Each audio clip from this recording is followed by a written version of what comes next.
When we watch castles in movies and series, they show us huge castles with great festivals and luxurious lifestyle. But in reality, the castles during the Middle Ages used to look way different than what we are shown in the movies. So how does the castles during the Middle Ages actually used to look like?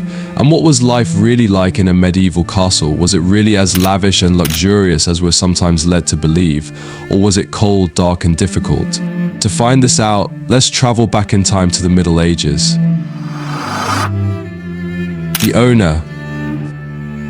The owner of a castle where the king, lord, knight, or lady was the most important person there. However, they did not always live there. Kings of England had dozens of castles and could not have visited them all. Castle owners always had private apartments, or at the very least a bedroom with an ensuite loo and a chamber where they received visitors. There was frequently a private chapel.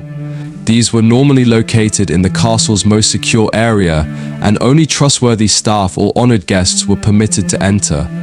Some castles housed their lordly living quarters in an entirely different edifice, creating a castle inside a castle that could be defended even if the rest of the fortress fell. The jester. All entertainment in castles was live, and lordly hosts were expected to provide minstrels, jugglers, and acrobats during lavish feasts. Reginald de Lyre and Matilda McJoy, the acrobat dancer, were among the hundreds of them present at the young Edward II's knighting reception in 1306. Additionally, a wandering harper or even a skilled storyteller, the original definition of a jester, would always find food and a warm welcome in a castle during a long dark evening. Fools, or jesters, were unique individuals who worked full-time for kings or lords. They occasionally had genuine mental health or physical issues, which medieval people used to find, but I know we surely do not. They frequently donned vividly colored fool's outfits such as a hood with donkey ears, but in actuality they had to be intelligent and quick-witted, and they were often so well liked by their masters that they could insult lords or even monarchs while telling the truth in a jokey manner. However, Triboulet, the king of France's fool, went too far. He was sentenced to death, but given the option of choosing how he would die, he replied of old age and was pardoned. Well, yeah, that's ingenious IQ move right there. The gong farmer. There were no flushing toilets in the Middle Ages. Instead, you sat on a stone or wooden board with a hole in it, and the poo passed through. In castles, loos were frequently built to overhang an exterior wall, and the excrement dropped either into the moat, a pit outside the wall, or directly onto the ground. As at Peveril Castle, loos are frequently positioned high up on the wall, well above the scent and safe from invaders who may use the hole to gain access to the castle. Lords' rooms typically had their own private restrooms, and at Goodrich Castle and Middleham Castle, there were even multi-seater public gongs where you might converse while using them. Although medieval people were unaware of germs and bacteria, they believed that foul scents brought illness. Pongs were most prevalent in early castles such as Rochester, where the excrement fell into a cesspit beneath the keep, causing the odor to rise through the rooms. So pits had to be cleaned up by an unlucky servant known as the gong farmer, and everyone who could moved out while this was going on. The gong farmer would shovel the poo into baskets and wheelbarrows and transport it to be buried or spread on fields as fertilizer. Gong farming might be both risky and unpleasant. In 1325, Richard the Raker drowned after falling into a cesspit. So gong farmers were paid well, but people didn't used to go too close to them. The soldiers. Castles were useless without armies to defend them.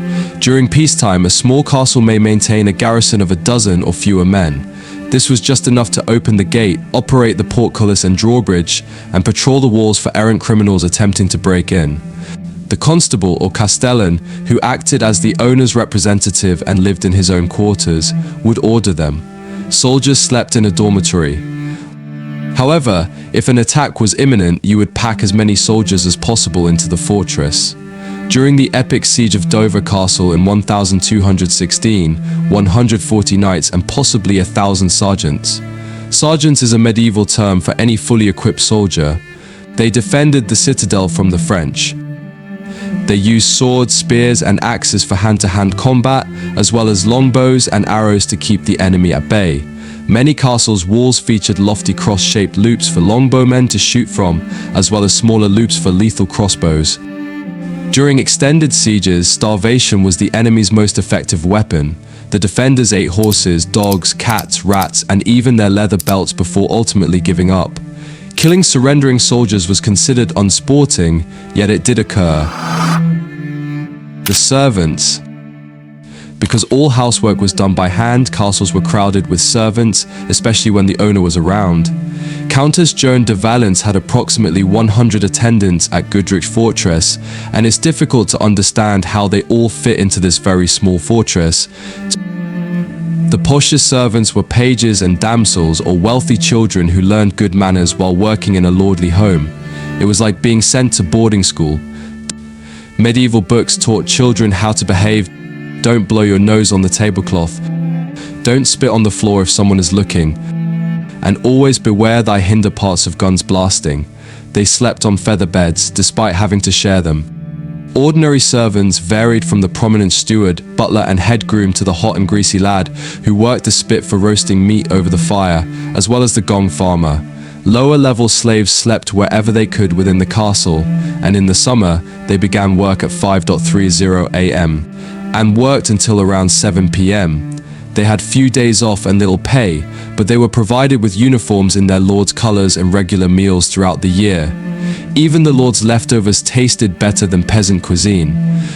So becoming a castle servant was a desirable position. The cook. Cooks were the most busiest palace servants. Countess Joan's cook Isaac of the kitchen had to serve up to 200 people twice a day at Goodrich Castle. He cooked numerous foods that we no longer eat, such as swans, peacocks, larks, and herons, as well as beef, pork, mutton, rabbits, and deer taken by Countess Joan's hounds.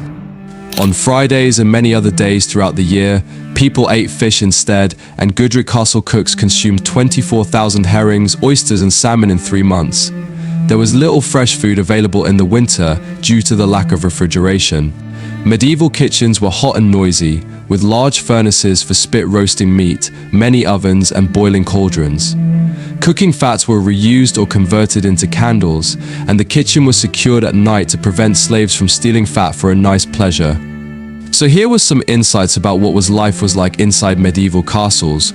Was it really like what you expected? If you think this was worse, then wait until you hear what was life like for medieval peasants. Watch this video about surviving the Middle Ages as a peasant to know about it.